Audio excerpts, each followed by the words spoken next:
자, 그런가 하면 민주당 상황 좀 네, 짚어보죠. 이재명 대표는 입원을 했었어요. 휴가를 내고 네. 그 분당 서울대병원에서 무록 제거 수술을 받았다고 예. 하는데요. 어제 퇴원해서 휴식을 했고 오늘부터 복귀를 하기로 했습니다. 예. 근데 오늘 복귀를 하는 마침 또 국회의장 당내 네. 경선이 있죠. 네, 민주당에서 선출을 하면 그 사람이 곧 국회의장이 된다. 이렇게 보면 될 것 같거든요. 그 민주당이 오늘 당선인 총회를 열고서 국회의장당 후보를 선출합니다. 네. 국회의장 후보, 부의장 후보 이렇게 선출을 하는데 본회의가 열리면 전체 직원들이 투표를 해서 그건 여야 뭐 다 해서 300명이 투표를 해가지고 의장을 만드는 건데요. 예. 뭐 아주 빛의 속도로 딱 정리가 됐잖아요, 후보가. 원래 4파전이라서 제가 지지난주에 나왔을 때는 이런 상황을 처음 봤다. 국회의장 이렇게 많은 사람들이 하고 싶어 했다니 라고 했는데 아주 샤샥 정리가 돼가지고 6선의 추미애 당선자, 5선의 우원식 의원이 양자 대결을 하게 됐습니다. 네. 그리고 국회 부의장엔 4선인 민홍철, 남인순, 이하경 의원이 경쟁을 하게 됐고요. 네. 근데 이제 그 4파전에서 조정식 의원, 정성호 의원이 이제 일순간에 정리되는 그 과정에 우리 최종혁 기자가 말하지 않나요? 미에로 합의바 맞아요. 얘기했죠. 미에로 합의바 합의바 했잖아요. 근데 이제 그때 당의 입장은 뭐였냐면 어쨌든 순리대로 간다. 이 조정식 추미애 단일화 할 때는 선수도 있고 뭐 나이도 있고 하니까 그 순리대로 가겠다 이제 이런 식으로 이야기를 했었는데 예. 약간 또 분위기가 좀 뒤에 가면 달라집니다. 그건 뒤에 얘기하고 일단 남은 두 사람은 마지막까지 명심 경쟁을 하고 있습니다. 그러니까 둘 다 이재명 대표가 나를 지지하고 있다라고 주장하는 상황이잖아요. 그래서 뭐 우원식 의원은 뭐 형이 해야 된다 뭐 이런 형 말도 나왔고요. 나야 나 지금 이 얘기예요 네. 계속. 근데 뭐라고 했냐면 이재명 대표가 이렇게 얘기했다는 거예요. 국회에서는 단호하게 또 싸워야 되지만 또 한편으로는 안정감 있게 성과를 내야 한다라는 점에서 예. 형님이 딱 적격이죠. 이렇게 얘기했다는 거예요. 음. 근데 추미애 당선자는 또 뭐라고 했냐면 다른 후보들한테는 뭐 이렇게 잘 좀 해주시면 좋겠다는 취지의 말을 안 했다는 거예요. 근데 저한테는 분명히 그렇게 이야기를 했다. 그러면서 당심이 곧 명심이고 명심이 곧 민심이다. 여러분 이건 정말 그 불변의 키워드예요. 이 지금 앞에 당심, 명심, 민심 요거 살짝 바꾸면 이 예. 역대 정권들이 계속 이제 한 길로 갈 때 이런 이야기들 많이 쓰거든요. 네. 근데 아무튼 이제 명심이고 민심이다라고 하면서 그 명심 나한테 있고 그 민심 나한테 있고 그 당심 나한테 있다라고 이제 추미애 당선자는 이야기를 하고 있습니다. 그러니까 이제 인위적으로 뭐 정리된 게 아니다. 이미 대세는 나다 이런 식의 주장이 네, 추미애 이제 이 당선 쪽으로 거대한 나오는 거죠? 흐름은 나를 가리키고 있다. 이제 이게 추미애 당선자의 생각이고 예. 실제로 그렇습니다. 오늘 투표 어떻게 될 것 같으세요? 잘 모르겠지만 미에로 합의가 되지 그렇게 않을까요? 되겠죠. 합의 네네. 봤다는 거 아니에요 지금? 네네네. 근데 당에서는 부인하지만 어. 어쨌든 합의가 됐다는 취지인 거예요. 오전 10시에 시작하니까 또 제가 이제 되게 걱정하는 대목은 뭐냐면 만약에 진짜 민주당 내에서 소리 소문 없는 막 그 우원식 지지표가 있어. 네. 아니, 아무리 그래도 추미애 의장 좀 너무 거칠게 하지 않을까라는 생각 때문에 우원식 의원이 만약에 표를 더 많이 받잖아요. 예. 우리 개혁의 딸들이 가만히 있지 않을 거예요. 그래서 문자 우원식, 그래서 그것도 쉽지 않은 일이고 음. 이제 거대한 흐름이 추미애 지금 당선자를 요구하고 있어서 그냥 그렇게 될 것 같다는 생각이 듭니다. 네. 대세는 추미애 당선자 쪽으로 가는 것 같다. 네, 그런 근데 이런 상황입니다. 흐름에 대해서 당내에서 좀 비판이 공개적으로 나오고 있어요. 있습니다. 이제 예. 그 우상호 의원 이제 뭐 끝났잖아요. 지금 자신의 임기가 거의 얼마 예. 안 남았고 원래부터 또 할 말은 하는 분위기도 했고. 맞아요. 근데 이제 중진 의원들이 이렇게 후보 정리되는 과정을 보고서 우상호 의원 충격 받았다는 거예요.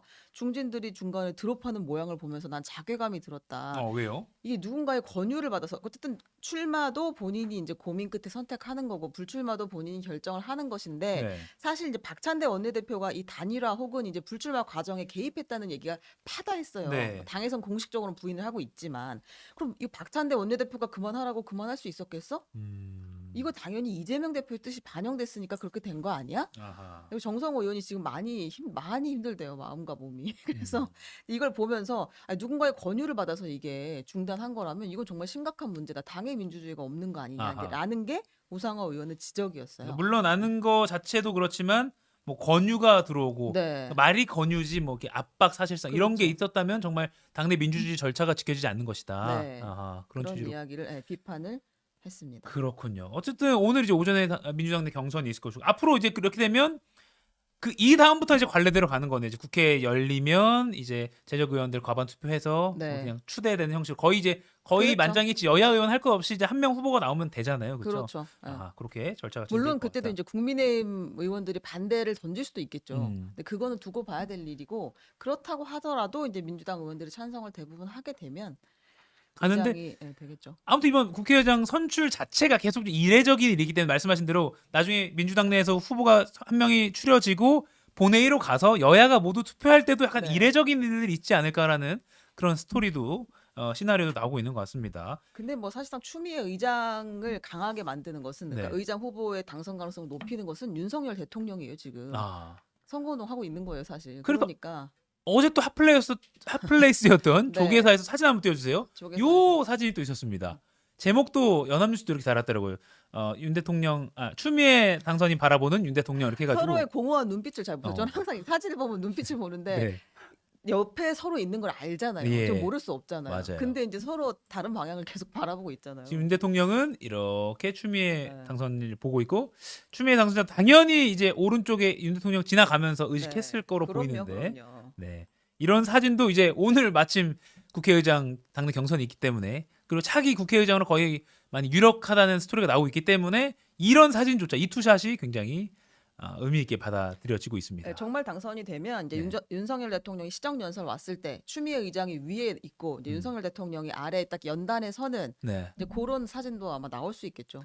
그래서 뭐 어떤 언론 보도 제목이었는데 추미애 국회의장 되면 윤석열 국회 안 온다. 뭐 이런 식의 아니, 막 요새 온라인 그런 글도 얘기 많이 있고. 나와요. 예, 그래서 예. 막 설마 시정연설 안 올 것 같아라는 네. 이야기 설마 그럴 수 있겠어 대통령이 이제 이런 얘기들이 있는데 이건 뭐 10월까지 가봐야 알 수 있는 일이니까. 그리고 뭐 예전에 트럼프 미 대통령이 연설할 때 뒤에서 이렇게 찢었잖아요. 연설. 뭐 그런 것까지 막 이렇게 되면서 별별 상상이 많이 붙여지고 예, 있더라고요. 정치 크게 합시다 우리. 그러니까요.